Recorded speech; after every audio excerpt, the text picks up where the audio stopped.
Hello and welcome. My name is Gavin Finley, and today I'm here in Atlanta with a good friend, Gary Poisson, and he and I have been tracking together for many years now. For how many years has it been now? 38. 38 years. So I met him back in Slidell all those years ago, and we've had good friendship ever since, and have had a lot of commonality in our discussions regarding Israel, the feasts, the issues all around that. So today we're going to have a short little 10-minute discussion related to Eretz Israel, which is basically the land of Israel, the claims thereof, a bit of the history and so forth.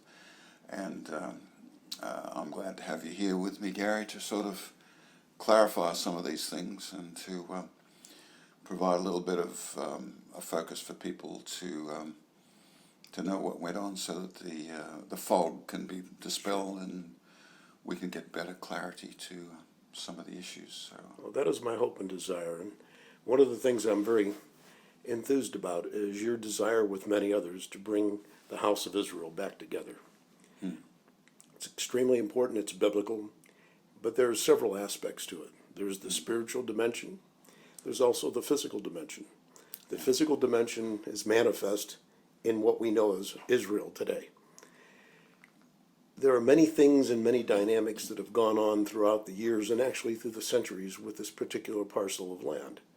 But in recent times, there have been many railings, just as it said in scriptures back in the Old Testament, why do the nations rail? Yeah. And why do they rage against me? That was an old song of King David that he wrote 3,000 years ago. Yes, so it is. He's written that song about why do the nations rage and the people imagine a vain thing against the Messiah of Israel. Right. I mean, this is an old story, isn't it? Yes, it is. And it's perpetuated. And in modern world today, there are many misconceptions, both from the West and even with the people that are living in the land themselves, many of them.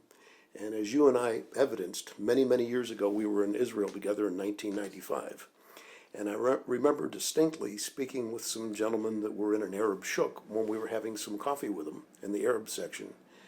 They happened to have been Syrian, Lebanese, Jordanians that the group was made up of, and I think there was one Palestinian in the group.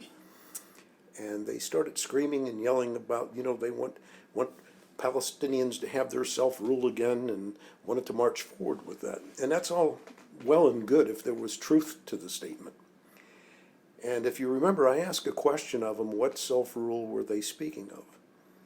And they said, self-rule again. And I said, well, that's admirable, but what does again mean? Because when did Palestine really have its own self-rule as far as the Palestinian people of today and their descendants? If we go back in history, and if people would study their history, prior to the existence of modern-day state of Israel, it was under the British Mandate, and the Balfour Declaration came along later, but the British Mandate from 1917 forward, it was British rule. Prior to that, it was under the thumb of the Ottoman Empire and the Turkish Empire, the Ottoman Turks. And prior to that, it was the Byzantines, it was the Romans, it was the Greeks, the Babylonians, the Persians, ancient Israel, the Israelites. But the Palestinians of today never had true independence of their own. They've always been under someone's rule and auspice. Perhaps it might be good to clarify what the word Palestinian means, where it was derived, who gave them that name, whether or not they had any currency or evidence in history books of having a sovereign nation of Palestine. There's no history or historical evidence of any sovereignty, any currency that would document anything of that. The name Palestine is a derivative of Philistine, which I believe the Romans used because it was a form of degradation and an insult. Yeah, so they gave them the name of Israel's worst enemy and gave the name of the land, and then they sowed the land with salt. They killed 1 million people at the siege of Jerusalem in 70 A.D., scattered them in the great diaspora, and then forbade the Sanhedrin from even having a calendar to resume the feasts. They discouraged the Sabbath. On it goes. But big changes occurred at that time. Well, Gavin, going along with that physical aspect, though, there's that spiritual aspect. Why do the nations rage? Because they're at enmity with God. They're at enmity with the one true God. They're at enmity with the Messiah, who came as God in the flesh and walked the earth. There's a spiritual aspect and dimension that is raging and railing against that. And it's manifest in what's going on in modern day Palestine, Israel today, by the outside forces. If we hearken back to those gentlemen in that conversation, when I asked them which self-rule were they talking about for the Palestinians, and if they had the land that they're asking for, what would happen? If you remember, several of those gentlemen said, we want it all. We want Israel destroyed and pushed into the sea, was their quote. So they're not really interested in a side-by-side two-state solution or making any peace at all. Their basic, what we've seen in recent years is that they are never, ever going to be satisfied with any compromise. Until the Messiah comes. Is the only time there's going to be peace. Yes. Now, that seems to be the way, doesn't it? Because we talk to people, I talk to people in doctors' lounges, and they say, oh, those people are always going to be fighting forever, indicating that it's an eternal reality. But obviously somebody has to establish peace there, and it's not going to be established by compromise. No. But that's the first lesson to learn, that we're not going to be able to bring people to the table and pretend. We can pretend that they're making a deal like the Camp David Accords.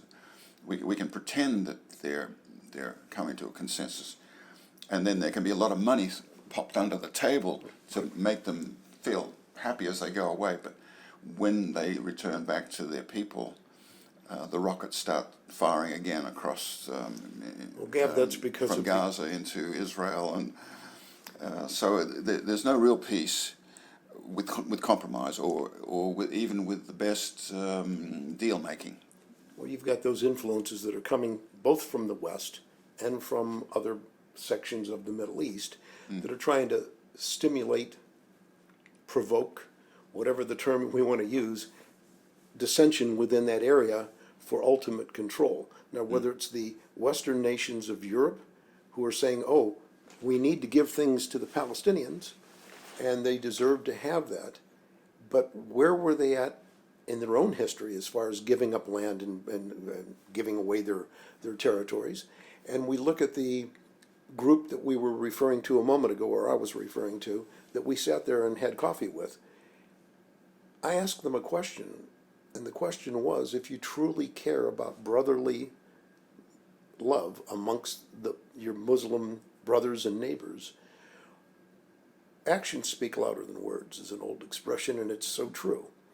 And I asked them very distinctly, I said, well, during the War of Independence, when Israel was created, many of the Palestinians fled, went to their neighboring countries of brothers and sisters of Islam, whether it be Jordan, whether it be Syria, whether it be Lebanon, you name it, they went there. They were treated less than dogs. They were subjugated and put into internment camps. Many of them were shot by their fellow Arabs. By their fellow Arab because Muslim brothers. Because they were basically rambunctious bunch of people who the powers of the West were happy to see in there for interesting reasons. In other words, this was a subterfuge. This whole issue of the Palestinian, we're for the Palestinians. The West, do you think the West really loves the Palestinians, or are they just using them? They're pawns. They're being used for an ulterior motive, and it's a subterfuge is what they're doing. And it's for control. And it's also by Western powers. By Western powers, Yeah. but those Western powers have another dimension behind it as well, and that's the spiritual dimension. Yes. That they do not want God's word to come to fruition. That this was a land given to the people of Israel, to the nation of Israel, to the Commonwealth of Israel. And so that spiritual aspect is railing and raging just as much as the physical manifestation, because the physical manifestation is coming out of that spiritual dimension. Yes, so they're being guided. They're what's happening here among human beings is really happening up by the puppeteers who are pulling their strings up in the second heaven, the powers and principalities and principalities. powers, and they don't even realize that they're being played by spiritual powers. You will go and ask an anti-Semite, why are you angry at the house of Judah, the royal Jewish house? They really can't tell you, but the spirits who are pulling their strings, they know full well what they're doing, why they're doing it, because they believe their own lies. They think they can stop the coming of Messiah, who is going to be the ultimate peacemaker of Eretz Israel. Well, like we spoke before, Gavin, the Sultan actually came and tried to brick up the Eastern Gate. Yeah, Suleiman the Magnificent. Back 500 years ago. He bricked up the Eastern Gate so that the Messiah could not triumphantly come in. I mean, how absurd is that? But, you know, the scary thing and sad thing, Gav, is when we talk to those gentlemen from those other surrounding nations, the Syrians, Lebanese, the Jordanian, most all of them were university, college educated, very, very learned men in their fields, and not one of them knew the history, the true history of their own territories. And that was manifest when I started bringing those things up. They had no conception. And when I asked them, how did they come to their conclusions? If you remember, the statement was, the imams have told us. Well, the imams are no different than what the pulpit has done throughout the centuries with the church, what the rabbinical groups and councils have done with Israel, and it's men making their own terms up, making their own rules up, and putting it onto the people, and guiding the people with their beliefs rather than God's word. Yeah, and it's a divide and conquer agenda, as you've pointed out on many occasions. That if you want to wreck something that is ordained of God, get two groups of people fighting against each other. Sure. And then each group may have something like the house of Judah and the non-Jewish house of Israel. They've got elements of God in them that are destined to come together, but the powers of darkness are intent on preventing that from happening. And that's in King David's song in Psalm 2. You know, he's asking the question, Why are the nations raging? Well, they're coming against the whole ethic, the whole promise of the return of Messiah to bring peace, to be the ultimate Prince of Peace, the ultimate Melchizedek, who is ruler and minister, the shepherd king. The priest and the king. Yeah. You know, at the end of the day, it goes down to that spiritual dimension that we talked about and the powers and principalities. But in order to bring in true peace and a true oneness, echad, in the Commonwealth of Israel, we've got to identify who the players are behind the scenes and what's causing it, and bring truth to the issue. And the truth is always found in God's word. And oftentimes it's the prophetic word, because when the purse strings are pulled together, everything comes together, and that's your latter day issues. And if you think about the two areas of neglect in the church teachings today, one is in creation, which is the Alpha and the beginnings, and the other is Omega, and how things are going to be wrapped up at the end.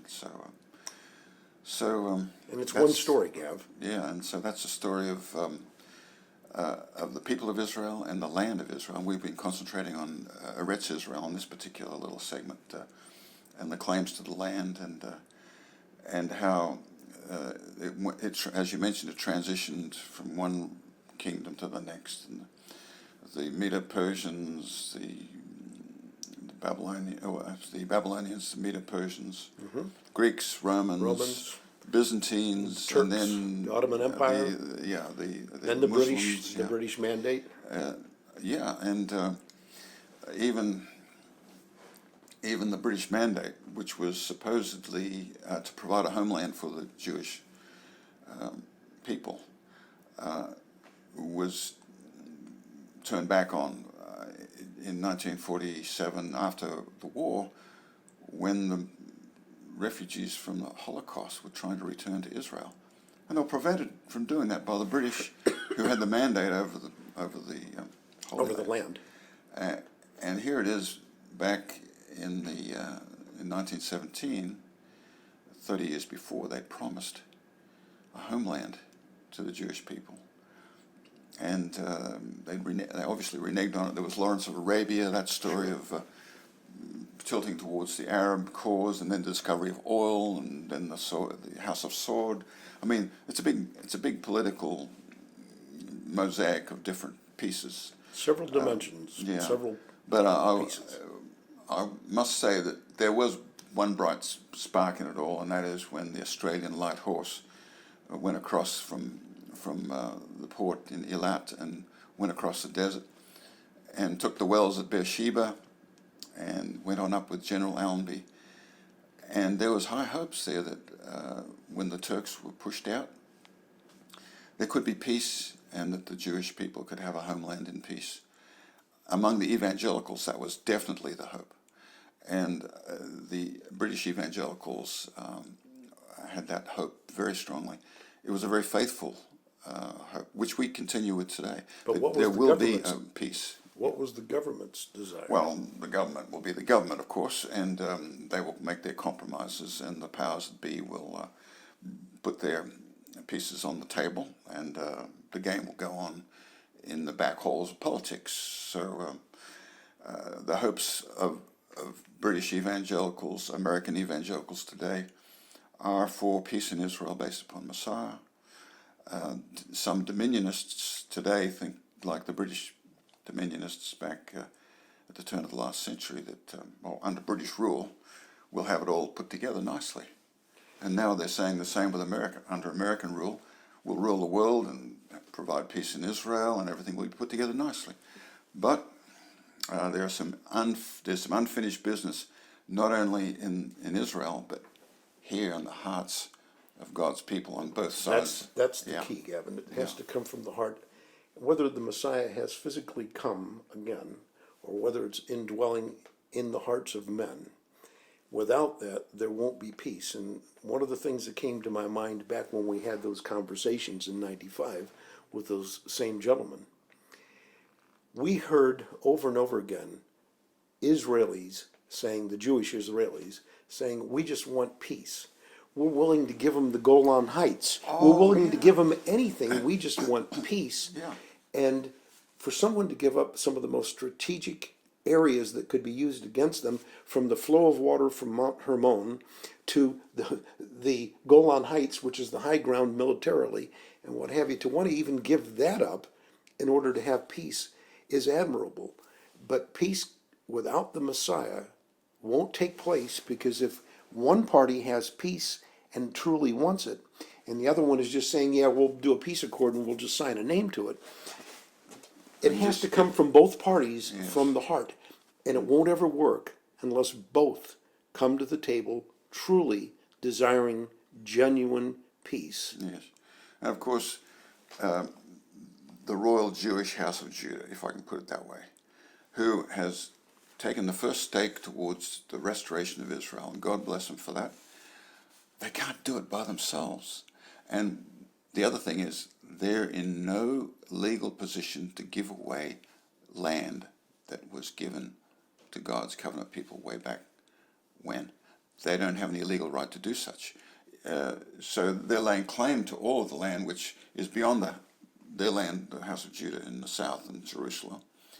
But they're also laying claim to the West Bank and all of Judea and Samaria, and they're taking it upon themselves to be the broker for that without the other lost 10 tribes being involved, and making deals with people that have no intention of Honoring being them. faithful to them and honoring those deals. So they have an ulterior motive, and they're just using the Palestinians as a subterfuge to do a little bit of subtle political stuff, and failing that, just an outright crusade. You see, so Well, Gavin, like we talked about, even during the Crusades, going back into the 1400s and 1200s and what have you, that took place, the Moors, the Muslims, the Moors were invading the Iberian Peninsula, what we know as Yeah. Portugal and Spain. They were coming into Europe.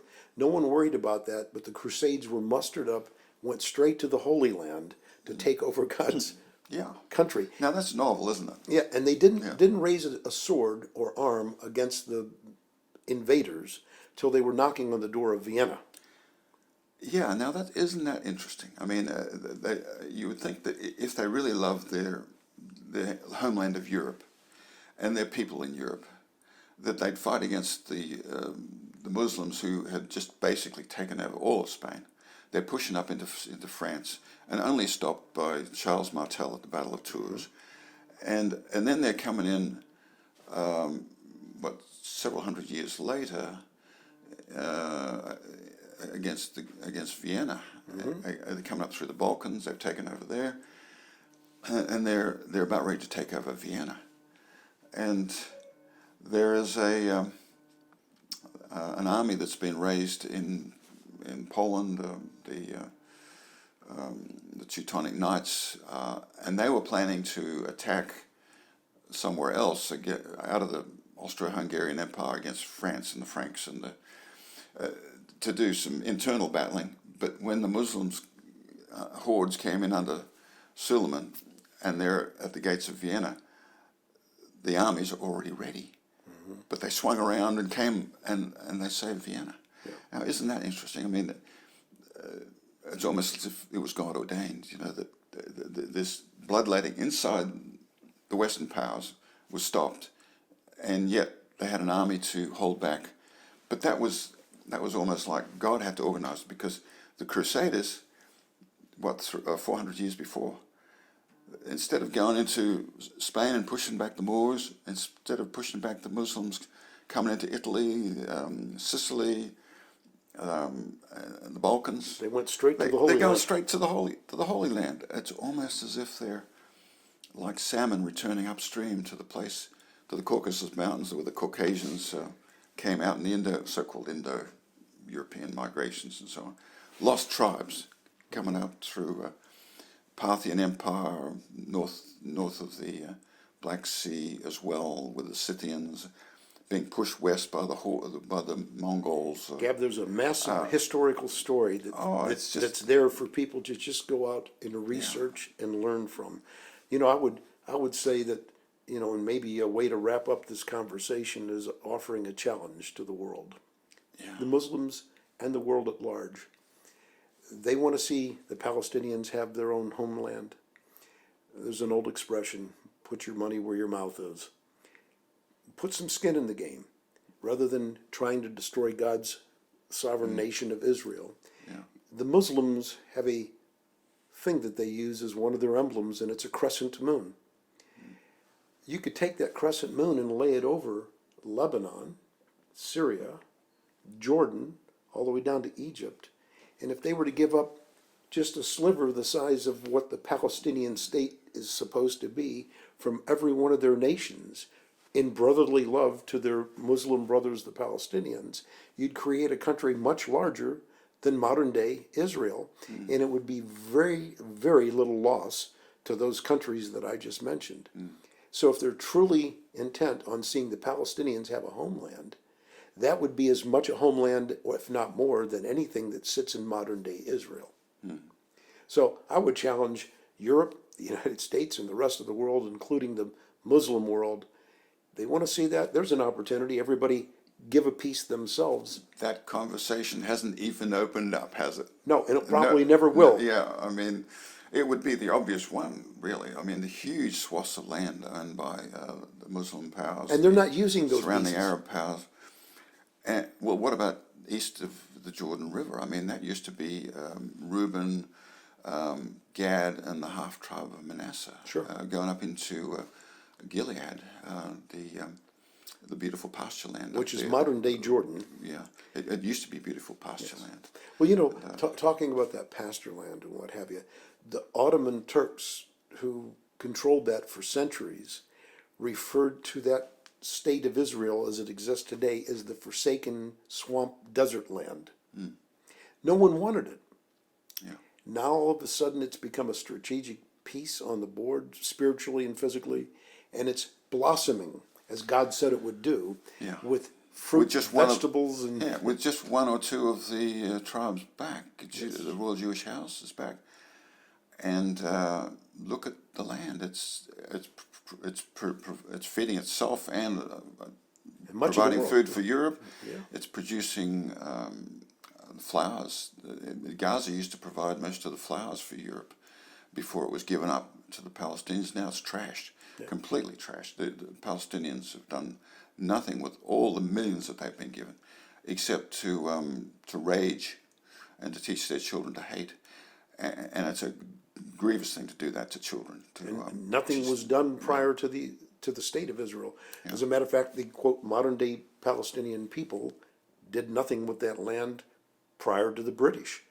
As I said, the Ottoman Empire referred to it as a swamp forsaken desert land of nothing, and that's basically what was there because no one nurtured the land, no one tilled the land. Yeah, Mark Twain took a visit back there in his day in the 19th century. He said you could count the number of trees on your hand. You go through, it's a desert wasteland, you know. Yes. So look what it's blossomed into, and that was a prophecy as well. Yeah. So, but Gav, I've enjoyed having this conversation with you. It's been great, Gary. Really, really good. And this particular conversation on Eretz Israel and historical issues hopefully have been helpful to people watching and give them a basis for doing further research and in expanding the conversation. Yes, absolutely. But let it be out of truth, fact, and knowledge, not emotional hyperbole. Yeah, yeah. And half-truths, Yes. as we've seen plenty of. And half-truths, yes. Yeah. So, Well, thank you so much, Gary, Well, for thank you, Gavin. coming and sharing today. And it's been a good conversation. Blessings to you. yes, and to you as well. May God's shalom be with you. Likewise.